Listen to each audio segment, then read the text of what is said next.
తండ్రి, కుమారుడు, పరిశుద్ధాత్మ త్రియేక దేవుని నామం పేరట ఆమెన్. మన తండ్రి అయిన దేవుని నుండి, ప్రభు అయిన యేసుక్రీస్తు నుండి కృపా సమాధానములు మీకు కలుగునుగాక.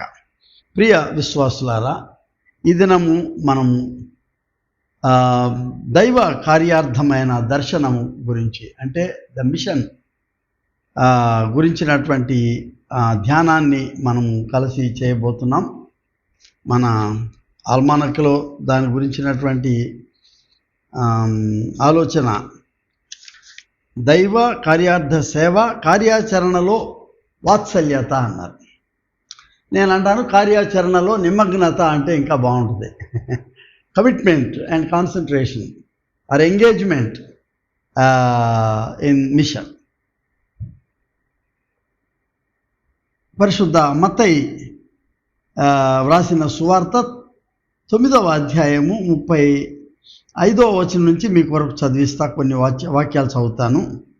శ్రీ యేసు వారి సమాజ మందిరములలో బోధించుచు, రాజ్య సువార్త ప్రకటించుచు, ప్రతి విధమైన రోగము, ప్రతి విధమైన వ్యాధిని స్వస్థపరచుచు, సమస్త పట్టణముల యందును గ్రామముల యందును సంచారము చేశాను. ఆయన సమూహములను చూచి, వారు కాపరి లేని గొర్రెల వలె విసిగి చెదిరి ఉన్నందున వారి మీద కనికరపడి, కోత విస్తారమే కానీ పనివారు కొద్దిగా ఉన్నారు కనుక తన కోతకు పనివారిని పంపుమని కోత యజమానిని వేడుకొనడని తన శిష్యులతో చెప్పాను. ప్రార్థన చేస్తాను. ప్రియ ప్రభువా, పరలోకపు తండ్రి, మా యేసుక్రీస్తు ప్రభు తండ్రి, మీరు భూమిపై మనుష్య కుమారుడుగా ఏతించిన తరి ఈ మిషన్ అనేటువంటి ఈ మహా పదానికి ఒక కొత్త నిర్వచనాన్ని మీ జీవితం ద్వారా మీరు ఇచ్చారు ప్రభు. అందుకు వందనాలు చెల్లిస్తున్నాం. కాపరి లేని గొర్రెల వలె ఉన్న వారి పట్ల నీవు చూపినటువంటి కనికరము లేక వాత్సల్యత అనేది అనుభవనీయమైనటువంటి ఈ మిషన్గా మేము అంగీకరిస్తున్నాం. మా సంఘాల్లో, మా గ్రామాల్లో, మా చిన్ని సమాజాల్లో, మేము ఉండినటువంటి చిన్న వాతావరణాల్లో తండ్రి, ఈ మిషన్లో నీ యొక్క రాజ్య స్వార్థ విస్తరణలో మేము ఎంత భాగస్థులమై ఉండాలో మాకు నేర్పు, మమ్మల్ని అందుకు తగిన రీతిగా సిద్ధపరచుమని యేసునామం పేరట వేడుకొనుచున్నాము తండ్రి, ఆమెన్. మన ప్రభు అయిన యేసుక్రీస్తు దివ్య నామం పేరట మీ అందరికీ శుభములు, మా ఆశీస్సులు. ప్రియ విశ్వాసులారా, దైవ దర్శనము అనేటువంటి దైవ కార్యము అనేది it is a specific commission of God. మనకు మిషనరీలు ఉన్నప్పుడు యాక్చువల్గా కొన్ని పదాలు ఆ దినాల్లో మొదటి తరంలో హార్డ్లీ తెలుగులోకి 200 సంవత్సరాలు అవ్వలేదు ఇంకా ట్రాన్స్లేట్ అయ్యి. ఆశ్చర్యపోతే మనం ఏదో ఈ పుస్తకం పట్టుకొని ఏదో ఇక్కడ 1000 సంవత్సరాల్లో తెలుగులో ఉన్నట్టు అనుకుంటున్నాం. లేదు, 1818 వరకు నూతన నిబంధన లేదు. మనం గట్టిగా చెప్పాలంటే 1837 వరకు బైబిల్గా లేదు తెలుగులో. అంటే ఇంకా 200 సంవత్సరాలు అవ్వలేదు మనకు తెలుగు వచ్చి. ఆ మొదటి తరం వాళ్ళు శాస్త్రులు, పండితులు వాళ్ళు ఉన్నారు కాబట్టి వాళ్ళకి అనువైన భాషలో వాళ్ళు ట్రాన్స్లేట్ చేసిన మాట వాస్తవం.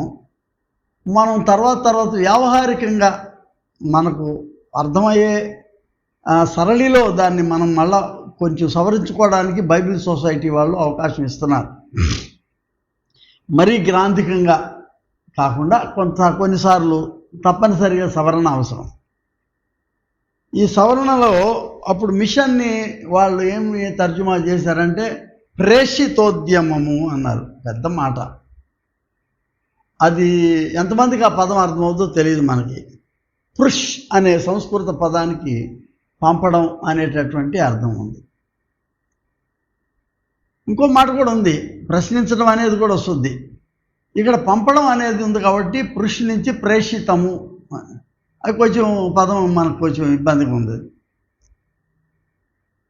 నేను నా జీవితంలో అంటే నేను చెప్తున్నా, నేను కొత్త పదాలు కనిపెట్టి రాసే అంత శక్తి నాకు లేదు, కానీ ప్రయత్నం అంతే. It's a kind of experiment. మనం తయారు చేసిన ఈ పదాన్ని ఇతరులు అంగీకరిస్తే సంతోషం, అంగీకరించలేదనుకో పక్కన పడేయండి.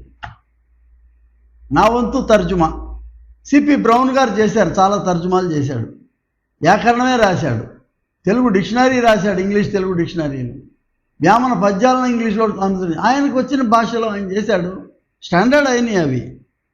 నేను చేసింది స్టాండర్డ్ అవ్వాలని కాదు, కానీ చాలా కాలంగా నేను నా పరిచర్యలో నేను చేసుకున్న నిర్వచనం ఏంటంటే, మిషన్ అంటే దైవ కార్యార్థం. మిలిటరీ మిషన్ ఉంది, అది ఆర్మీ వాళ్ళ కార్యార్థము.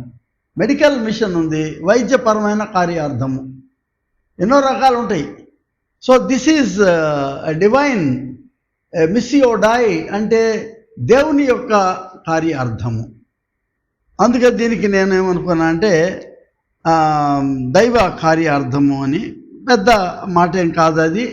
నిజంగా పెద్దది పెట్టాలని ఇంకా పెద్దది ఉంది. దైవ కార్యోన్ముఖత అనేది పెద్ద మాట. మళ్ళీ అంత పెద్దదానికి వెళ్ళాలంటే సింపుల్ వర్డ్ ఈజ్ దైవ కార్యార్థం, మిషన్. మనం మిషన్ అంటే ఏమనుకుంటామంటే ఎంతసేపు ప్రొక్లైమింగ్ ది గాస్పెల్, 4 చోట్ల నిలబడి స్వార్థ ప్రకటించడమే మిషన్ అనుకోవడం. అది evangelism. There is difference between evangelism and mission. ఇవాంగలియో అంటే ప్రకటించుట, ఇవాంజలిజం అనేది ప్రకటించేవాళ్ళు, evangelists. Missionaries are different from evangelists. వీళ్ళు ఇదే పని మీద రాలా. For example Robert Turlington Noble అని ఆయన వచ్చాడు భారతదేశానికి, యంగ్ మ్యాన్, 1842లో వచ్చాడు. ఆయన ఏం చేశాడంటే, ఆయన వాక్య ప్రకటన కొరకు నేను మిగతా చోట్లకి వెళ్ళను అన్నాడు ఆయన. ఎందుకంటే హెన్రీ ఫాక్స్ గారు వాళ్ళు వెళ్ళారు, వాళ్ళు అదే పని మీద వచ్చానని చెప్పారు. ఈయనేమంటా అంటే, నేను ఇక్కడ అక్షర జ్ఞానం ఇవ్వాలి, ఎడ్యుకేషన్ ఇన్స్టిట్యూషన్స్ పెట్టాలి. అది అతని మిషన్. అది మీరు అర్థం చేసుకుంటే. కొంతమంది వచ్చి ఏం చేశారు, ఐడా స్టడ్డర్ గారు వచ్చింది వాళ్ళ నాన్నగారితో, ఆయన పాస్టర్ గారు. అక్కడ అవసరం చూసింది, ఆమె వెనక్కి వెళ్ళింది, డాక్టర్ చదివింది, మళ్ళీ వచ్చి ఇక్కడ ఏం చేసింది, మెడికల్ మిషన్ స్టార్ట్ చేసింది. So mission can be varied. ఈ దైవ కార్యార్థమైన దర్శనము బహుతరంగా ఉండొచ్చు, బహుముఖంగా ఉండొచ్చు. నేను వరల్డ్ కౌన్సిల్ ఆఫ్ చర్చెస్ ప్రపంచ క్రైస్తవ సమాఖ్య జింబాబ్వేలో జరిగినప్పుడు వెళ్ళాను నేను. అక్కడ జింబాబ్వేలో దగ్గర ఒక 15 రోజులు అక్కడ ఉన్నాం మేము. వరల్డ్ కౌన్సిల్ ఆఫ్ చర్చెస్ సుమారు 5,000 మంది ప్రపంచాల నుంచి వచ్చిన ప్రతినిధులు ఉన్నారు అక్కడ ఫైనల్గా ఒక నిర్వచనం చేశారు మిషన్ మీద. ఏంటంటే అది మిషన్ హరారేలో జరిగింది. ప్రొక్లమేషన్ ఆఫ్ ది గాస్పెల్ అంటే సువార్త ప్రకటన, కెరిగ్మా ప్రకటించుట అంటే క్రీస్తు వాక్యాన్ని ప్రకటించుట. రెండోది ఆయన చేసిన క్రియలను మనం చేయడం, డైకోనియా, ఆయన పరిచర్యను మనం కొనసాగించటం. మూడోది ఏంటంటే ప్రార్థన ఆరాధనల ద్వారా, అంటే లిటర్జియా ఆరాధనల ద్వారా. తర్వాత మన సాక్ష్యం ద్వారా, మార్టూరియా గ్రీక్ పదం, సాక్ష్యం ద్వారా. కొంతమంది అవసరమైనప్పుడు కొంతమందిని టీచ్ చేసి తయారు చేయాలి, గురువుల్ని. మనం అపోస్తలులు తయారు చేశారు, 7 మంది తయారు చేశారు, ఫిలిప్పు లాంటి వాళ్ళు కదా, డిడాకే. తర్వాత ఏంటంటే వారిని స్వస్థపరచుట ద్వారా, హీలింగ్ మినిస్ట్రీ ద్వారా. తర్వాత కొయినోనియా, సహవాసం. ఇవన్నీ మిషన్లో ఉన్న వివిధ కోణాలు ఇవన్నీ కూడా. అయితే వీటిలో ప్రాముఖ్యమైన కోణాలు ఏంటంటే వాక్యం చెప్పడం, మానవుల మధ్య సేవ చేయటం అనేది మానవీకరణోద్యమం అనాలి. ఇంకో రకంగా humanization is also a main focus on mission. ప్రియా స్నేహితులారా, మిటెరే అనే లాటిన్ పదంలో పంపడం అనేటటువంటిది. గ్రీక్ పదం అదే. స్టెల్లా అని పెట్టుకుంటాం పేర్లు మనం. అపోస్టెల్లో అంటే అపోజల్ అనేది అందులోంచి వచ్చింది, పంపబడిన వారు, అపోజల్స్. ఇంత పెద్ద నిర్వచనం అయిన తర్వాత దేని గురించి మనం ఈ నిర్వచనాన్ని చేస్తున్నాము అని అంటే, ప్రభువు వారి అనుకరణలో మనం ఈ నిర్వచనాన్ని చేస్తున్నాం. మార్కు సువార్త 1వ అధ్యాయము 15వ వచనంలో ఏముందంటే, ప్రభువారు యేసు వారు ఆయన కాలము సంపూర్ణమై ఉన్నది, దేవుని రాజ్యము సమీపించి ఉన్నది, మారు మనసు పొంది సువార్త నమ్ముడని చెప్పుచు దేవుని సువార్త ప్రకటించుచు గలిలయకు వచ్చాను. The very first step in mission, in imitation to Jesus Christ, is to proclaim the gospel of the coming of kingdom of God.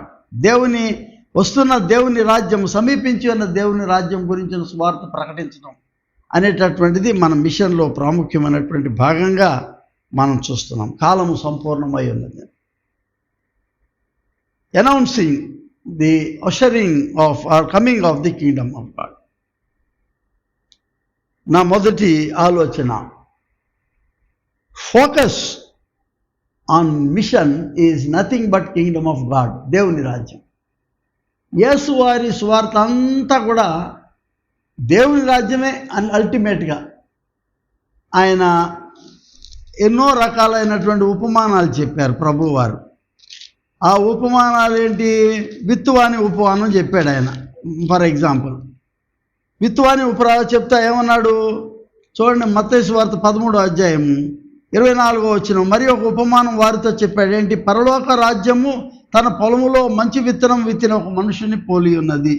అంటే పరలోక రాజ్యం ఈజ్ ఇంపార్టెంట్. ఆయన మిషన్లో ప్రాముఖ్యమైనది ఏంటంటే పరలోక రాజ్యం, రానయ్యున్న దేవుని రాజ్యం. ఆయన ఉపమాన రీతిగా ఏది చెప్పినా కూడా, అలాగే మత్తయి సువార్త 13వ అధ్యాయం 10వ వచనంలో నీవు ఎందుకు ఉపమాన రీతిగా నాతో మాట్లాడుచున్నావని వారిని అడుగగా ఆయన ఏమన్నాడు? పరలోక రాజ్య మర్మములు ఎరుగుట మీకు అనుగ్రహింపబడి ఉన్నది కానీ వారికి అనుగ్రహింపబడలేదు. కాబట్టి అంటే తెలియజెప్పాలి మీకు పరలోక రాజ్యం గురించి.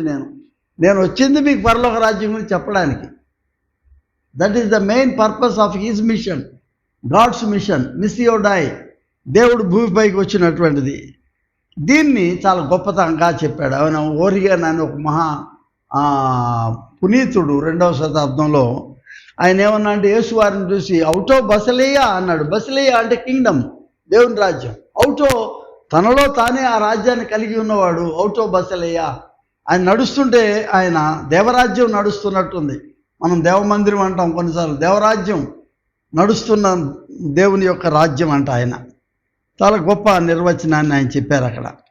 ఇంకో రకంగా దీనిలో ఏం అర్థం చేసుకోవాలి మనం అంటే, ఫోకస్ ఆన్ మిషన్లో it is nothing but demonstration of the power of God. దేవుని యొక్క మహత్తరమైనటువంటి శక్తి ప్రదర్శన కాదు, శక్తి ప్రభావం. ఇది దేవుని రాజ్య శక్తి ప్రభావం. యేసువారు ఆయన సైలెంట్ మినిస్ట్రీ, పెద్ద సభలు పెట్టలేదు ఆయన, సభలు పెట్టల. ఆయన శిష్యులు నడుచుకుంటూ వెళ్ళిపోతున్నారు, గ్రామాలు నడుచుకుంటా. ఇక్కడ మన కొల్లేరు చుట్టూ ఉన్న గ్రామాలు కొన్ని 100 గ్రామాలు ఉన్నట్టు గలిలే చుట్టూ ఉన్న ఆ గ్రామాలు, మగ్దాల, కపెర్నహూము, నాయిను, గదరేనే, ఇవన్నీ ఆ గ్రామాలన్నిటికీ ఆయన నెమ్మదిగా వెళ్తున్నాడు, వెళ్ళిపోతూ ఉన్నాడు ఆయన. అక్కడ దైవరాజ్య సువార్త ఆయన ప్రకటిస్తూ వచ్చాడు. ఆ ప్రకటించేటప్పుడు వారిలో అక్కడ కనబడింది ఏంటంటే, ఆయన ఆ కాపరి లేని గొర్రెల వలె వీళ్ళున్నారు అనేటటువంటి మాటను ప్రభు వారు వాడారు అక్కడ. ఇందాక నేను చదివిన మాటలో మత్తయి సువార్త 9వ అధ్యాయంలో వాళ్ళ కాపరి లేని గొర్రెల వలె 36, 37 వచనాల్లో వారి మీద కనికరపడి, స్ప్లాంగ్స్నే గ్రీక్ మాట, స్ప్లాంగ్స్నే కనికరపడ్డం. ఏవో బిచ్చగాడు మన ఇంటి వరకు వచ్చి అయ్యా ఆకలేస్తానంటే ఇష్టమైతే వేస్తాం, లేకపోతే పోమ్మంటాం. పూర్వకాలంలో అడుక్కునే వాళ్ళు వచ్చారు, బియ్యాలు అడుక్కునే ఓ బ్యాచ్ ఒకటి ఉంటుంది. అన్నమే పెట్టండి అమ్మా అని అడుక్కునే వాళ్ళు ఉంటారు. అందుకే మళ్ళీ వీళ్ళు వండుకోవడానికి లేదు, ఎక్కడ పొయ్యి ఉండదు, దానికి తగినటువంటి పప్పులు గిప్పులు ఉండవు. అందుకని డైరెక్ట్గా అన్నమే అడుగుతారు వాళ్ళు. అమ్మ కనికరిస్తే ఆమె లోపల నుంచి తెచ్చేస్తుంది. మగవాడు ఉంటే ఇట్రారా 5 రూపాయలు తీసుకెళ్ళి అక్కడ బజార్లో కొనుక్కొని తిని, లేదా తాగుటీ తగ్గిపో. వాడు మర్చిపోయాడు, నువ్వు మర్చిపోయావు. అది కేవలం జాలి. ఇక్కడ కనికరం అనేది స్లాంగ్స్ అనే చాలా పెద్ద మాట. అదేంటంట, వైద్యపరమైన పదం, అది సర్జరీ వర్డ్. ఇది కడుపు లోపల ఉన్న చిన్న పేగులు, పెద్ద పేగులు, కాలేయము ఇవన్నీ కలయ తిప్పి బయటికి లాగుతుంటే ఉండేటువంటి వేదన. నేను మళ్ళా కొత్త డెఫినేషన్ పెట్టుకున్నా నా సొంతంగా, నా ఆధ్యాత్మిక అవగాహనలో. దానికి ఏం పెట్టుకున్నానంటే, అది ఉత్త వేదన కాదు కానీ మరణ వేదన. ఎందుకు మరణ వేదన అంటే, మామూలు వేదన అయితే మర్చిపోతాం మనం. తర్వాత ఒక తల్లి తన కుమారుణ్ణి కుమార్తెను కనేటప్పుడు పడేటువంటి వేదన ఈ పెద్ద తల్లి పోయి అమ్మ ఇట్లుంటుంది అట్లుంటుంది అని థియరీ చెప్పడానికి లేదు. ఏ తల్లి గర్భవేదన ఆ తల్లిదే, distinct of her own pain. ఆ వేదనలో ఆమె ఏం అరుస్తుందో తెలియదు, అలా ఎలా ఎక్స్ప్లెయిన్ చేయాలో తెలియదు ఆ వేదన. కుమారుడిని కన్నా తర్వాత ఆమె బ్రతుకుతుందో లేదు తెలియదు, కుమారుడు బతుకుతాడో లేదు తెలియదు. ఇద్దరూ చక్కగా సంతోషంగా ఆ పిల్లోడు బతికి తల్లి బతికితే అదో గొప్ప నిట్టూర్పు, ఒక రకమైనటువంటి అదే ఈజినెస్. అప్పటి వరకు ఆమె పడిన వేదన అది మరణ వేదన, బతకొచ్చు బతకపోవచ్చు. అందుకే ప్రతి తల్లి శిశువుని కన్నా పునర్జన్మ అంటారు. So a new life, a new sprout of life, నూతన జీవన చిగురది. ప్రభువారు దేవుడు భూమిపైన మనుష్య కుమారుడిగా వచ్చిన తల్లి. ఆయన వచ్చిన purpose of his coming into this world is the mission loaded with pain love of God. Kitamori అనే ఒక జపాన్ వేదాంతి అన్నాడు ఆ పదం, పెయిన్ లవ్ ఆఫ్ గాడ్, దేవుని యొక్క ఈ మరణ వేదన. ఇది చాలా పెద్ద మాట. ఇది మనమేదో చాలా తేలిగ్గా అనుకోవచ్చు. ఇది the very purpose of God's coming into this world is to experience this pain. టీవీల్లో చాలా చూస్తున్నాం మనం. ఏమయ్యా ఆయన ఎవరో వచ్చి ఆయన ఏదో శిలువ మరణం అంటున్నారు, ఆయన చనిపోతే లోకానికి రక్షణ రాదా, చాలా తేలిగ్గా మాట్లాడుతున్నారు. సరే, అర్థం చేసుకున్న వాళ్ళు అర్థం చేసుకోబట్టే భూమిపైన 2/3% క్రైస్తవులు అవటం జరిగింది. అది దాన్ని మనం తేలిగ్గా తోసిపడడానికి వీల్లేదు. మొన్న యూదులందరూ ఒక సెమినార్ పెట్టి పర్పస్ఫుల్గా ఒకళ్ళు ఆ యూదుల చేత చెప్పించడానికి, అది భారతదేశంలో కూడా మన దగ్గర ఆ ప్రయత్నాలు జరుగుతుంది. యూదులతో చెప్పించటం, what is your understanding about coming of messiah అని చెప్తాను. How do you understand Jesus as messiah అంటే, no, we don't accept Jesus as messiah. మరి మీ అండర్స్టాండింగ్లో మెస్సయ్యా అంటే, we are waiting for the messiah to come, మేము ఇంక ఎదురు చూస్తున్నాం.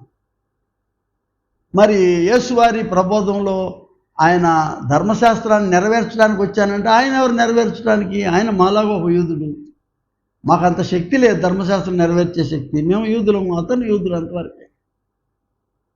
సో వాళ్ళు యేసును ది అల్టిమేట్ సేవియర్ కింద యాక్సెప్ట్ చేయలేదని చెప్పించడం కొరకు సెమినార్ పెట్టారు. నేను చాలా బాధపడ్డాను. సరే, వాళ్ళ పర్పస్ ఏంటో తెలియదు మనకు, అది. కానీ మనం అర్థం చేసుకున్న దాని మీద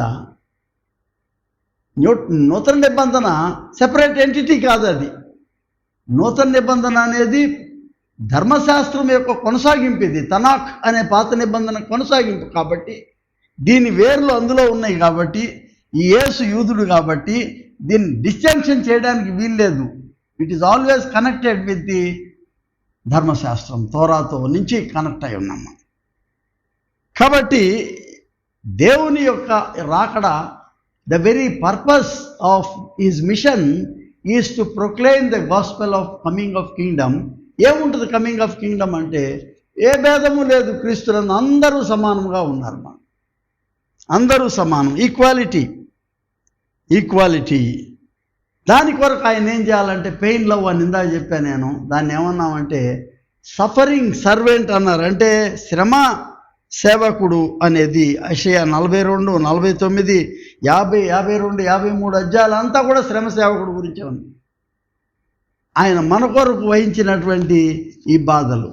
మళ్ళీ యూదుల దగ్గరికి వెళ్ళి అడిగితే ఖచ్చితంగా కాదండి, ఆయనకి దీనికి సంబంధం అనొచ్చు. 58వ అధ్యాయంలో ఏమంటాడంటే యెషయా ప్రవక్తలో, దుర్మార్గులు కట్టిన కట్లను విప్పుటయు, టు అన్లూజ్ ద బాండ్స్, కాడిమాను మోకులు తీయుటయు.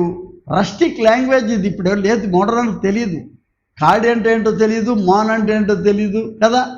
కాడి మాను మోకులు తీయుటయు అంటే ఎందుకు ఈ పదం చెప్పారంటే, పాత నిబంధనలో ఉన్నటువంటి రోజుల్లో స్లేవ్స్ పారిపోతారని బానిసలు వాళ్ళ కాళ్ళకు తాళ్ళు కట్టేసి ఓ చెట్టుకు కట్టేసి, ఎంత చెట్టు పరిధి ఉన్నదో అంత పరిధి లోపల ఆడు పని చేసుకుంటే వెళ్ళాలి, అంతే, పారిపోవడానికి లేదు. అక్కడ ఫ్రీడమ్ ఉంది, చెట్టు కొంత దూరం పని చేసుకునేదానికి తాడు కట్టింది.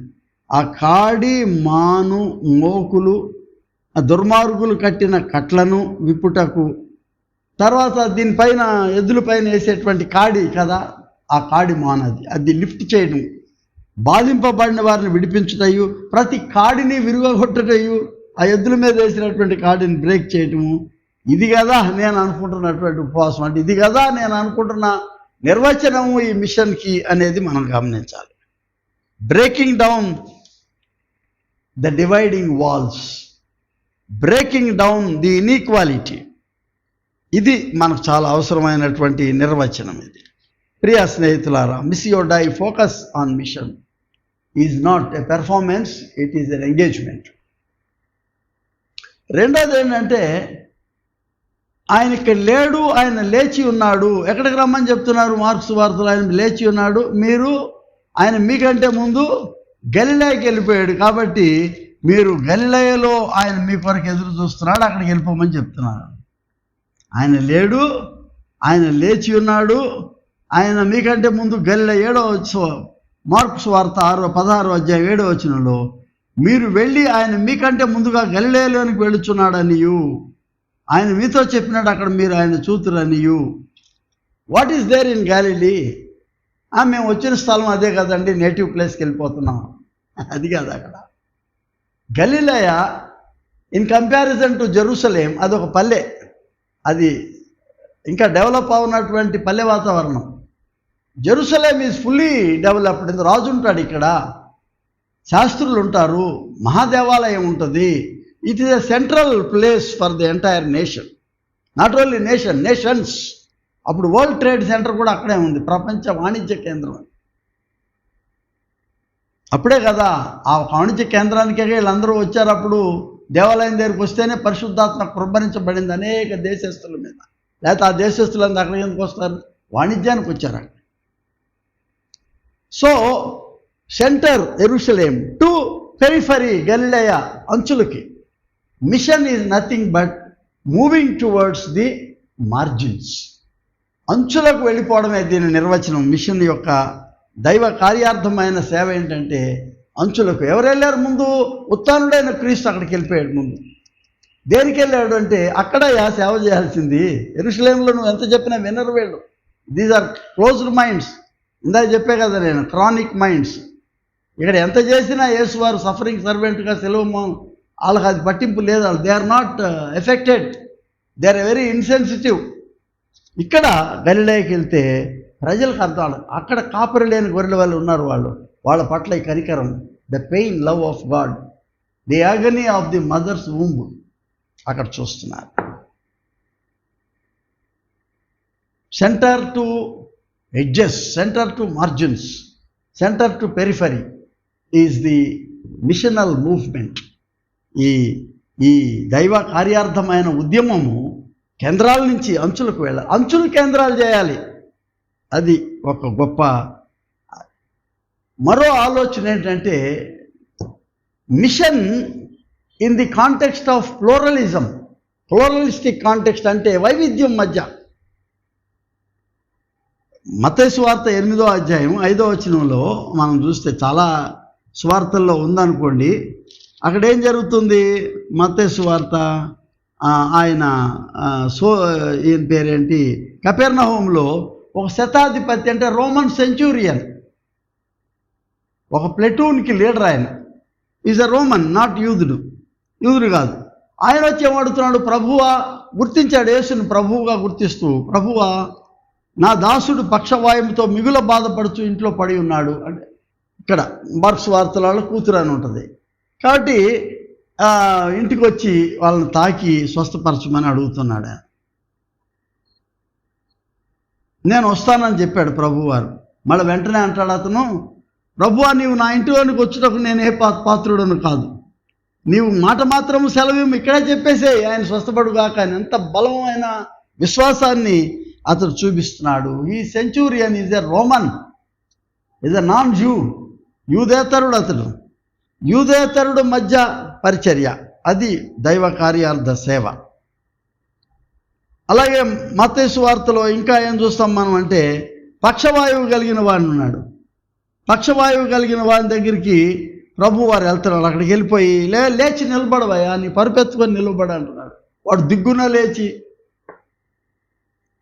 అంటే ఇక్కడికి ప్రభు వారి యొక్క దైవ కార్యార్థ సేవ, the mission is to intervene into the context where it is broken.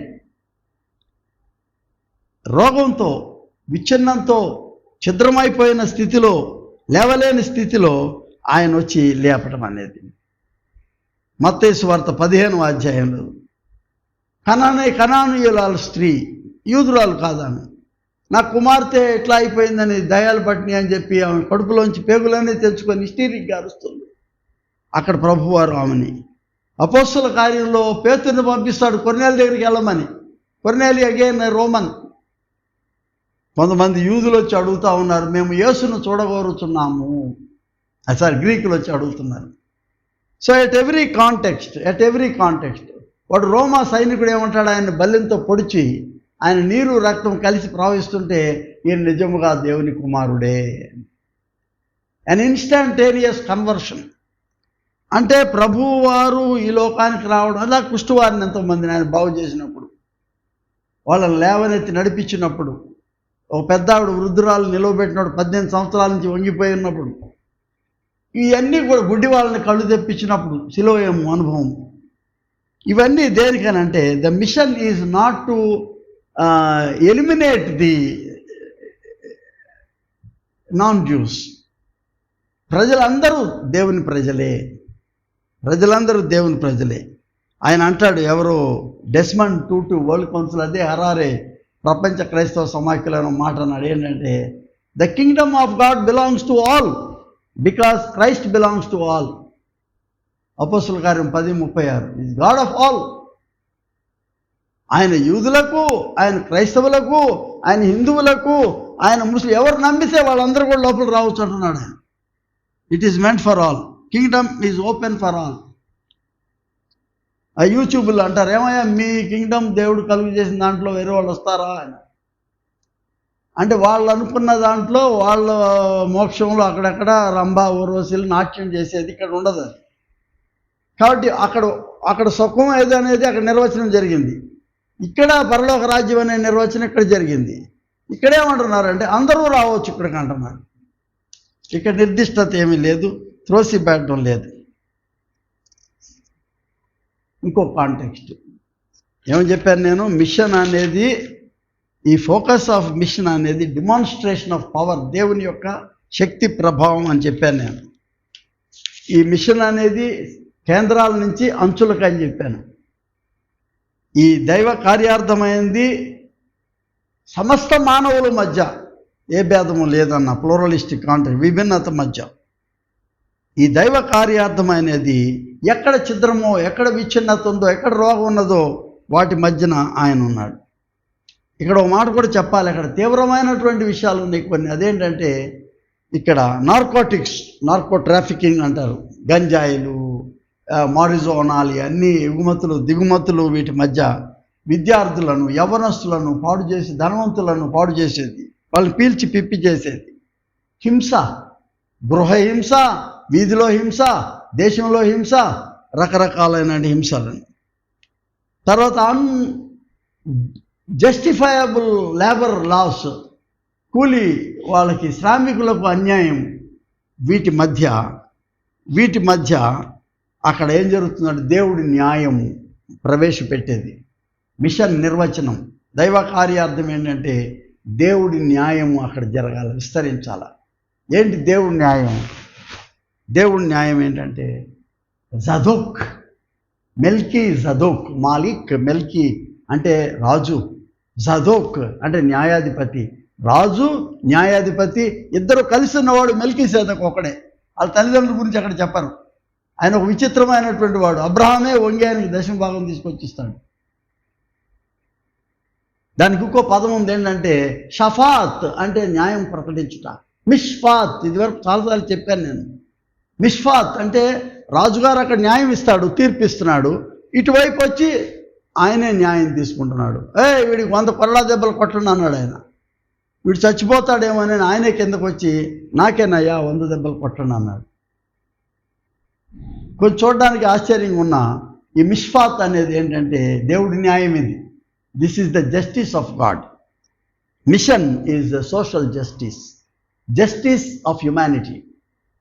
దేవుడిని మానవ ముఖాల్లో చూడాలన్నాడు bishop J A T Robinson. Human face of God, not God's face of humans. ముందు కిందకి రండి. మానవుడి ముఖం మీద ఈ దేవుడి ముఖమే, దీన్ని ఛిద్రం చేసుకున్నాం. దాన్ని సరిచేయడానికి ఆయన ఈ లోకానికి వచ్చాడు.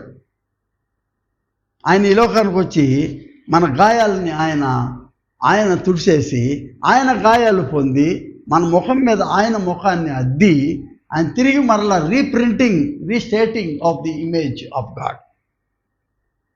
మిషన్ అంటే ఆయన మనకు ఇచ్చినటువంటి ఒక గొప్ప అవకాశం. తిరిగి మన జీవితాలపైన ఆయన ఆయన ముఖాన్ని పునర్ముద్రీకరించడం. ఆమోస్ 2:6 ఏమంటాడంటే, ఇశ్రాయేలు 3 సార్లు 4 సార్లు చేసిన దోషములను బట్టి నేను తప్పకుండా దాన్ని శిక్షించను. ఏలయనగా ద్రవ్యమునకై దాని జనులు నీతిమంతులను అమ్మివేయుదురు, పాదరక్షల కొరకై బీదవారిని అమ్మివేయుదురు. 1800 సంవత్సరాల పూర్వంలో మిషనరీస్ వచ్చినప్పుడు కొన్ని స్టోరీస్ చెప్పారు. స్థలాలు అయిన ఇప్పుడు అప్రస్తుతం అని చెప్పొద్దు మనం. ఒక ఆమె అడుగుతుందంట, అయ్యా నేను పలానా సంతకు వెళ్ళాలని నాకు ఒక 10 రూపాయలు ఇవ్వమని అడిగింది. 5 రూపాయలు ఇమ్మందంట. ఎందుకమ్మా 5 రూపాయలు నీకని అడిగితే, 5 రూపాయలతో నేను 5 బానిసలను కొనుక్కొని వస్తానయ్యా. ఇండియాలోనే మన గోదావరి గట్టు మీదే.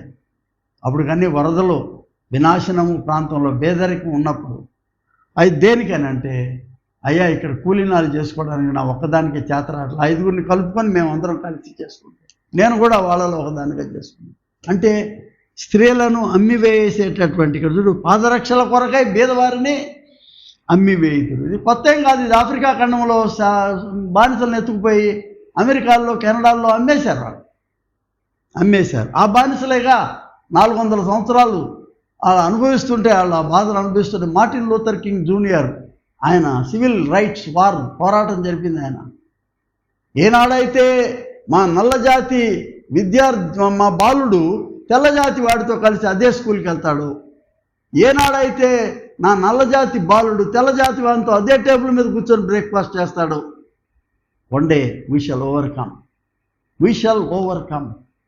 ఆ పాట పాడుతూ పాడుతూ పాడుతూ పాడుతూ ఒక 50 సంవత్సరాలు గడిచిపోయేటప్పటికి సడన్గా బరాక్ ఒబామా అని ఆయన నల్లజాతి వాడు వచ్చి ప్రెసిడెంట్ అయి కూర్చున్నాడు. బ్లాక్ అయ్యడం మీరేగా తెచ్చుకున్నారు 400 ఏళ్ల క్రితం, ఇవాళ వద్దంటే ఎట్లా? తెచ్చుకున్నారు కాబట్టి వాళ్ళ మీలో ఒకడే కావాలిగా. ఇంగ్లాండ్లో ఏం జరిగింది? ఇంగ్లాండ్లో కూడా అంతే జరిగింది. Mister Sunak became the prime minister of England. మీరేగా తెచ్చుకున్నారు వీళ్ళందరినీ ఆ దేశాల నుంచి. ఇప్పుడు వద్దంటే వెళ్ళిపోండి, ఇండియా గెట్ అవుట్, అమెరికా నుంచి, ఇంగ్లాండ్ నుంచి గెట్ అవుట్, జర్మనీ నుంచి గెట్ అవుట్ అంటే మీరు తెచ్చుకున్నారు మీ ఉద్యోగాలకి. నీతిమంతులను అమ్మివేయుదురు, బీదవారిని అమ్మివేయుదురు, దరిద్రుల నోట్లో మన్ను వేయుటకు ఆశపడుదురు, దీనుల త్రోవను అడ్డం వచ్చేదరు. ఇది తండ్రి, కుమారుడు, పరిశుద్ధాత్మ నామమును అవమానం చేస్తారు. In the midst of this mockery దేవుడి న్యాయం కావాలి. దేవుడి న్యాయానికి ఆయన వచ్చాడు ఇక్కడికి. He's come down. నా జనుల యొక్క మూలుగులు నేను వింటున్నాను అన్నాడు. ఎక్కడెక్కడ మూలుగులు ఉన్నాయో తెలియదు. ఆయన వచ్చాడు ఇక్కడికి. చివరిగా చాలా ఉన్నాయి చెప్పుకునే దానికి. ఓ దేశంలో దళితులు, ఇంకో దేశంలో నల్లవారు, ఇంకో దేశంలోనే తమిళులు, ఇంకో దేశంలో రకరకాల లాటిన్ అమెరికాలో నేటివ్ ఇండియన్స్. ప్రతి చోట ఎవరో ఒకళ్ళు అణచివేయబడుతున్నారు వేరే వాళ్ళ సుఖాలకి, వేరే వాళ్ళ వాణిజ్యానికి. So therefore dare to hope. ఒక నిరీక్షణకు కావాల్సిన ధైర్యాన్ని ఆయన మనకిస్తున్నాడు దేవుడు భూమిపైకి మనుష్య కుమారుడుగా వచ్చి. అది దావీదు కీర్తన 130లో అంటాడు, అగాధ జలముల నుండి నేను నీకు వేడుకుంటున్నా, ప్రార్థన చేస్తున్నాను, ప్రభువా నా యొక్క స్వరాన్ని నువ్వు విను, నీ యొక్క చెవులు మందగిలకుండా నా ప్రార్థనను ఆలకించి నాకు జవాబిమ్మని ఆక్రందన చేస్తున్నాడు. Will you not revive us again? నీవు నన్ను తిరిగి మళ్ళా బ్రతికింపవా? దానికే కదా వచ్చాను ఆయన.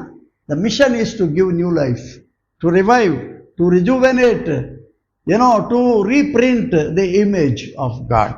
ప్రియ స్నేహితులారా, mission is to go to Galilees. గలిలయలకు వెళ్ళాలా, యెరూషలేములో కాదు. యెరూషలేము మెల్లిగా వస్తుంది, ఎక్కడ పోదు అది. అందుకే కదా యెరూషలేము అక్కడ పెట్టి పౌలు, పేతురు, అపోస్తలులు బూదిగంతాలకు వెళ్ళిపోయారు. ప్రపంచం చుట్టూ అల్లుకొని అక్కడి నుంచి వస్తుంది ఇది. అక్కడి నుంచి అల్లుకుంటూ ఏదో ఒక రోజు యెరూషలేములో కూడా మార్పు వస్తుంది. ఏదో ఒక రోజు అక్కడున్న జనాంగం యేసుని మెస్సీయగా అంగీకరిస్తారు. It will happen. Hallelujah. The kingdom of God ultimately has to come in any case. యేసుతోనే వచ్చిన రాజ్య స్థాపన ఎక్కడికి పోదు, అది స్థిరమైనటువంటి రాజ్య స్థాపన. The mission is to proclaim the kingdom of God. అయితే ఇవాళ మిషన్ ఏంటంటే to discover the kingdom of God in Galilees. Where are the Galilees? మిషనరీలు వచ్చారు, పల్లెల్లోనూ అంటరానితనంలోనూ వాటి మధ్యన వెళ్ళి అక్కడక్కడ స్కూల్స్ పెట్టి వాళ్ళని గోషీలు కట్టుకొని బడిలోకి వచ్చి నేను రానివ్వరు అక్కడికి, దాని ఉరానికి బాగు చేస్తారు. వాడికంటే ముందు ఇక్కడే అక్షరం నేర్చుకున్నాడు. వాడికంటే ముందు ప్యాంట్లో చొక్కా తగిలించుకొని ఏసీ కాలేజీ, నోబుల్ కాలేజీకి వచ్చి వీడు ఇంగ్లీష్ మాట్లాడుతున్నాడు. వాళ్ళ ఊర్లోకి వెళ్ళి అక్కడున్న జమీందారు లాంటి పెద్ద పెద్దోళ్ళు ఇంకా పాల బిందుల్లో పాలు అమ్ముకుంటూ తిరుగుతున్నారు. ఏరా ఇంగ్లీష్ మాట్లాడుతున్నావా నువ్వు? Radical transformation took place. ఒక నిర్మాణాత్మకమైనటువంటి పునర్నిర్మాణము, విలువల యొక్క నూతన స్థాపన జరిగింది. 200 సంవత్సరాలు అవ్వలేదండి. 150 to 170 ఇయర్స్లోనే ఇంత మహా విప్లవం, ఇంత మహా ఉద్యమం జరిగితే వాడు ఎత్తుకుపోయారు. ఇక్కడి నుంచి వనరులు ఎత్తుకుపోయారు, అక్కడికి ఏంటి ఎత్తుకుపోయారు? వాడు ఇచ్చిన అక్షరం ఇక్కడే ఉంది, వాడు తెచ్చిన ప్రింటింగ్ ప్రెస్ ఇక్కడే ఉంది, వాళ్ళు వేసిన రైల్వే లైన్లు ఇక్కడే ఉన్నాయి, వాళ్ళు చేసిన తపాలా ఇక్కడే ఉంది, వాళ్ళు ఇచ్చిన సెల్ ఫోన్లు ఇక్కడే ఉన్నాయి. వాళ్ళు ఎత్తుకుపోలేదు కదా, అవన్నీ మీరు వాడుకుంటున్నారుగా. వాడమాకండి అన్నీ, వాడొద్దు అవన్నీ. నువ్వు బూట్లు వేస్తున్నావు, వేసావా 100 ఏళ్ల క్రితం బూట్లు? వాడే కదా నేర్పాడు నీకు. మీరు ఎందుకు వేసుకుంటున్నారు బూట్లు? ఆడు ప్యాంటు నేర్పాడు, నువ్వు ప్యాంట్ వేసుకుంటున్నావు ఎందుకు? అయ్యే కట్టుకు తిరుగు, పాత అయ్యే కట్టుకొని. ఎన్నో మార్పులు. మిషన్ నాగర్కోయిల్, తిరువనంతపురం, ఆ ట్రావెన్కూర్ ఆ ప్రెసిడెన్సీలో పై వస్త్రం వేయటం ఆడవాళ్ళు తప్పది, శిక్ష. పై వస్త్రానికి పన్ను ఉంటుంది, ఆడవారికి పన్ను ఉంది. దాన్ని మన్రో గారు, అంతకు ముందున్నటువంటి వాళ్ళు మిషనరీ వెళ్ళి మాట్లాడారు. వెళ్ళి అక్కడ రాజుగారితో ఇదే అన్యాయం అండి ఇది అనే కలెక్టర్ పోయి చెప్పాడు, ఇది no, it has to be remove. ఆ మిషనరీ ప్రోద్బలంతో ఆయన రింగల్ టౌబే ఆయన చెప్పాడు వాళ్ళకి, ఇది మీరు మాన్పించాలి. ఓ బిల్లు తెచ్చారు, పై వస్త్రాలు తీసివేసే బిల్లు, వేసుకునే హక్కు బిల్లు ఇచ్చారు. ఆ రోజుతో నాడారులు అక్కడ ఉన్నటువంటి సగానికి సగం మంది మేము క్రీస్తుని అంగీకరిస్తున్నాం అని. ఎందుకంటే విలువలు మారినాయి, మాకు మా స్త్రీలకు గౌరవం దక్కింది. ఇక్కడ విద్య కొరకైన బిల్లు, అందరూ చదువుకోవచ్చు, ఆడపిల్లలు చదువుకోవచ్చు. The first schools were established. అన్ని స్థలాల్లో అంతే. The mission brought a radical reformation. The mission brought a radical transformation. నిర్మాణాత్మకమైనటువంటి మార్పును తీసుకొచ్చినటువంటి ఈ మిషన్ దేవుడు భూమిపై ఆయన అవతరించడం. మేము నమ్మమండి, ఆయన ఒక్కడే ఏంటి సర్వలోకాన్ని రక్షించేది, నువ్వు నమ్మమాక. It will take time, don't worry. గలిలయల నుంచి వస్తుంది అది, అంచుల నుంచి వస్తుంది అది కేంద్రాలకి. ఆ మార్పు, ఆ ఉరవడి, అన్యజనులు మహాప్రవాహం వలె మందిరాల్లోకి వచ్చేస్తారంట. ఎవడు ఆపలేడు, ఎవడు ఆపలేడు. Change is inevitable. And the coming of the kingdom is inevitable. You just discover. నువ్వు గుర్తించు ఆ రాజ్యాన్ని చాలు. ఎక్కడ సమానత్వం ఉన్నదో, ఎక్కడ విద్య ఉన్నదో, ఎక్కడ వైద్యం జరుగుతుందో, ఎక్కడ మానవుని ముఖం మీద దేవుడి ముఖం గోజాడుతున్నదో దేవుని రాజ్యం వచ్చి ఉన్నది.